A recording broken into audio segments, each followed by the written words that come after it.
Alright guys, welcome back to the channel, and happy Thanksgiving to everybody. Thank you for checking the video out today. We have more PlayStation news, rumors, and leaks to go over and cover today, so as always, do me a favor, if you end up enjoying this video or finding it informative, be sure to leave it a like. Really helps the videos out more than you know, and if you are new here to the channel, please consider hitting that subscribe button as well. The first topic we're covering has to do with The Last of Us HBO series and how a new promo poster has been revealed, and this promo poster I think is getting people quite excited. Reading from Push Square says, while developer Naughty Dog fought to bring Ellie to the front of The Last of Us original box art, the promotional poster for HBO's television adaptation has swapped their positions. Here we see Pedro Pascal's Joel take the limelight as he looks back at the camera with a furrowed brow. Bella Ramsey's Ellie stands just behind him in her distinctive hoodie and coat combo, and the slogan below that states, "When you're lost in the darkness, look for the light." In the background, we see one of the iconic skylines from the game with dilapidated skyscrapers and tumbling buildings. It's all very miserable and moody, but that's in keeping with the spirit of the story, and the show is set to premiere on January 15th, so I just figured I would show you guys this new promo poster. I actually think it looks really good. It definitely has the spirit of The Last of Us, and I do think it's interesting that they decided to kind of swap Joel and Ellie's position here for the poster. Maybe that's because maybe at this point Pedro Pascal is going to be more recognizable than Bella Ramsey. So yeah, pretty cool. Let me know your thoughts on that. Now I'm going to let you know the next set of topics have to do with the Activision Blizzard situation, more specifically what Sony has said to the CMA. I'm sure many of you have noticed that all across the internet there has just been a lot of different stories written up and a lot of different things being discussed regarding this, and that's because Sony had quite a bit to say here, and unfortunately I don't know that it's really making them look very good. In fact, I think a lot of the things that Sony is saying here are getting people quite frustrated with the way they're handling this.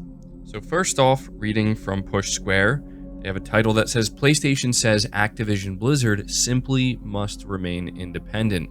As part of a massive 20-page document submitted to the UK government, Sony has gone into painstaking detail about why it believes the acquisition should be stopped. But its summary is perhaps the most powerful paragraph of all, as the platform holder claims that the buyout threatens, quote, the gaming ecosystem at a critical moment, end quote. And so to read the entire quote, it says the acquisition would take an irreplaceable gaming franchise, Call of Duty, out of independent hands and combine it with Microsoft's highly successful gaming system, Xbox, leading multi-game subscription service, Game Pass, dominant PC OS Windows, and leading cloud platform Azure. The only way to preserve robust competition and protect consumers and independent developers is to ensure Activision remains independently owned and controlled. That is the entire quote from Sony, and a lot of people are focusing on this because this isn't Sony making it seem as though they're willing to take any type of deal. Sony's actually throwing down the gauntlet here and making it crystal clear and being incredibly aggressive about it that they want this blocked. They do not want to sign a 10-year deal with Microsoft. They do not want to work things out. They simply want it to get blocked. And so because Sony is so desperate to get it blocked, and they believe there's a chance they can make that happen, they're going to go to extreme lengths with what they're saying. They're making it seem as though a single franchise, that being Call of Duty, that's the franchise that they care about most and care most about losing. They've made that crystal clear. If that happens, not only will it be incredibly detrimental to Sony and potentially ruin them, but it will be incredibly detrimental to the entire gaming industry. So certainly some very extreme wording there. But unfortunately, it gets significantly worse because one of the arguments that Sony is attempting to make is that if Microsoft ends up getting Activision Blizzard, it could lead to price increases across the board for games, hardware, and subscriptions, which is comical considering this is literally what Sony has done themselves in the past couple of years. And as you can see, this is why Sony's getting ripped to shreds right now. And it reads here from VGC, the platform holder claims that if Microsoft were to gain sole control of Activision's content, independent developers would be harmed and Microsoft could increase prices for games, hardware, and subscriptions. SIE is confident that the CMA's Phase 2 inquiry will confirm that the transaction is likely to substantially lessen competition and should be prohibited. And to me, this is absolutely absurd that Sony believes this is an argument that they can make without looking completely hypocritical and foolish, in my opinion. But then again, I don't think Sony cares very much about that, because here they are attempting to make this argument. I feel like there are many different ways that Sony could approach this, and this is possibly the worst way they could have. I'm not sure how Sony can make these claims when they are the ones who announced, hey, our games are going to go up in price with the PlayStation 5 generation. Hey, we are going to have to increase the price of the PS5 almost globally, everywhere except the US, to adjust and, to kind of keep up with everything that's going on with the economy and inflation. I do not understand how Sony believes this is something that they could be saying. I think if there was anything that Sony has said up until this point that just really lets you know how desperate they are to say anything they can and try anything they can to stop this, it has to be this, because this is incredibly hypocritical, and I just don't get it. But the next thing that Sony did with this document is they admitted that PlayStation Plus is lagging behind Xbox Game Pass. In fact, they say that it's considerably lagging behind. And the main thing they point out here is that they fear that Microsoft will leverage Call of Duty for Game Pass, make it available through Game Pass, and they will not allow Sony to do the same thing with PlayStation Plus. And Sony fears that because of this advantage, it will lead to people not buying Call of Duty on PlayStation and instead going to Game Pass. It's a logical conclusion, but in, again, a desperate attempt, for Sony to try to prevent this, they're basically trying to prop up Game Pass and make it seem like PlayStation Plus, is way behind, and this is just a major advantage that Xbox has over them. But continuing on, something else that Sony said that definitely caught a lot of attention is that apparently Sony believes that Microsoft's true strategy is to make PlayStation like Nintendo. And this is what Sony said. Microsoft claims that Nintendo's differentiated model demonstrates that PlayStation doesn't need Call of Duty to compete effectively, but this reveals Microsoft's true strategy. Microsoft wants PlayStation to become like Nintendo, said it would be a less close and effective competitor to Xbox. Post-transaction, Xbox would become the one-stop shop for all the best-selling shooter franchises on console: Call of Duty, Halo, Gears of War, Doom, Overwatch, as the decision explains it, and it would then be free from serious competitive pressure. The franchise is firmly entrenched in gamers' psyche. Every installment since Call of Duty was first released back in 2003 has consistently topped the charts. Ignoring these facts, Microsoft argues that Nintendo has been successful without access to Call of Duty.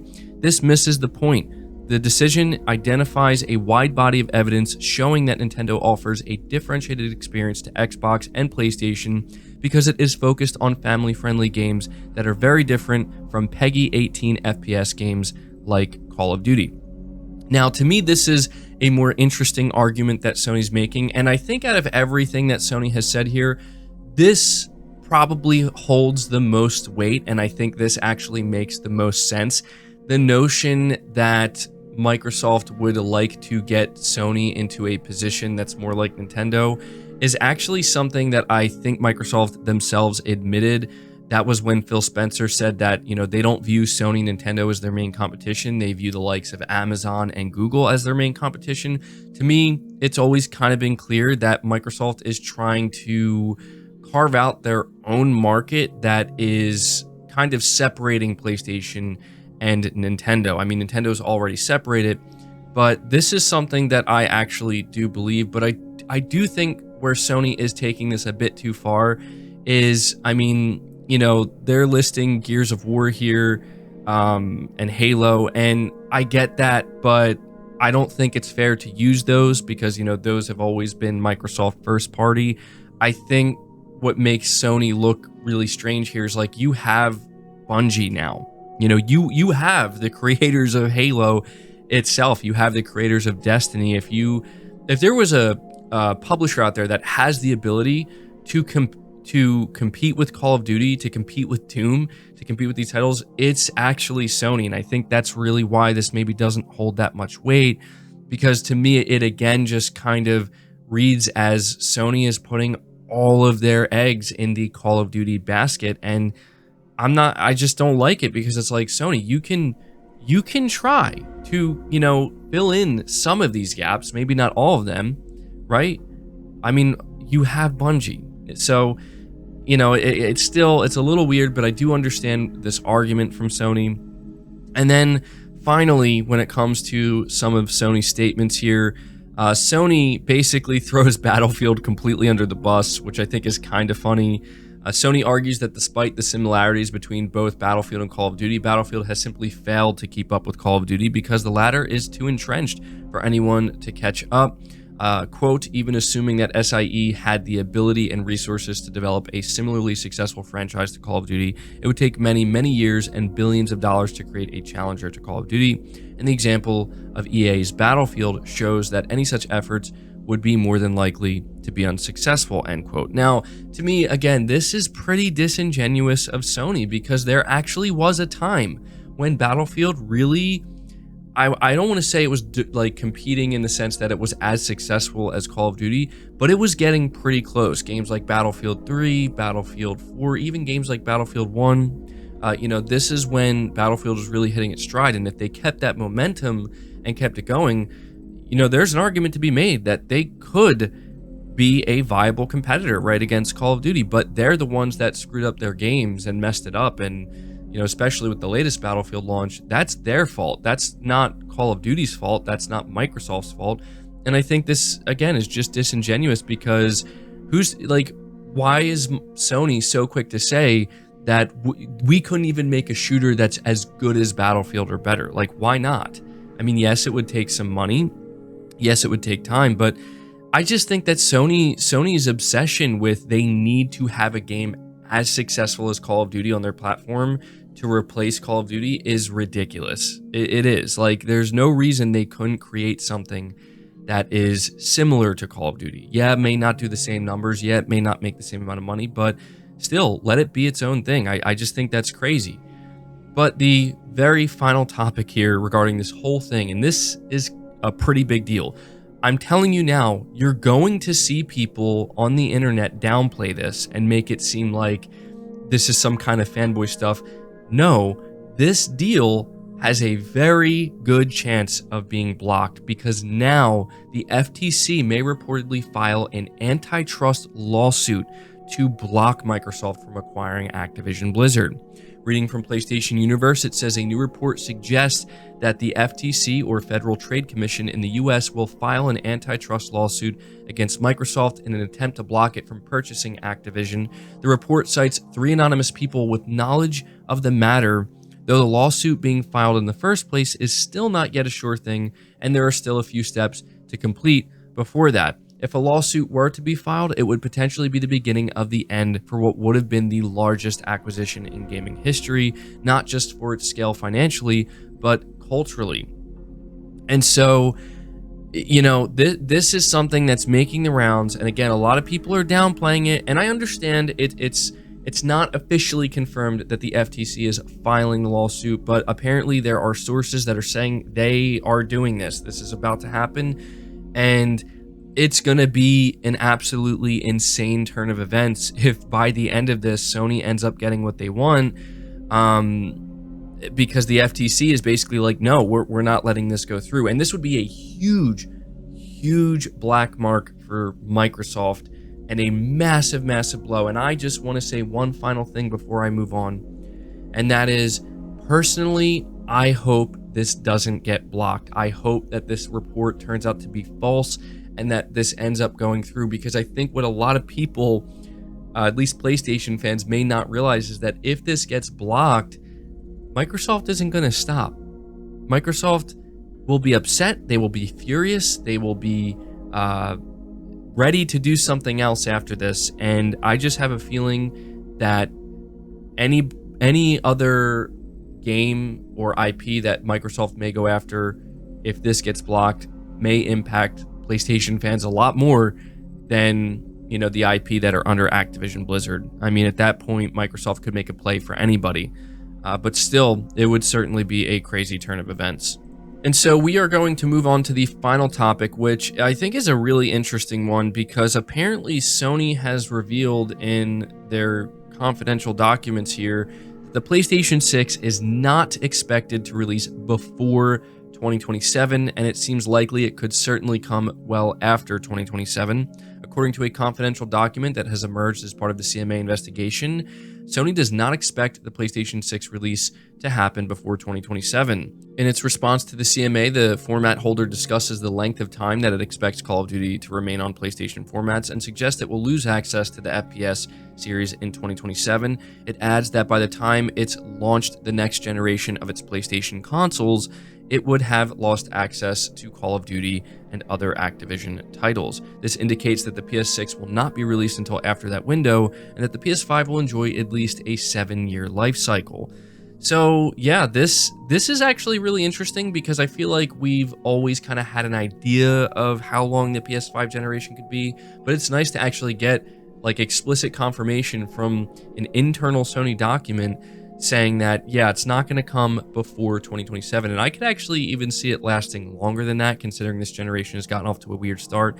I could see the PlayStation 6 not coming out until, you know, like 2029 or something like that. So there you go. You know, if you were wondering when we can expect the PlayStation 6, it's going to be quite some time. And so, yeah, plenty of time for Sony to really, I think, try to, you know, do some really crazy and hopefully awesome things with this hardware. But that's going to do it for the video, guys. Certainly a longer video, but a lot to discuss. At this point, I want you to leave your thoughts down in the comments below. Again, leave the video a like if you enjoyed it or found it informative. Subscribe if you're new. Hit the bell notification icon, and feel free to share the video out on top of all that. But until next time, guys, take care.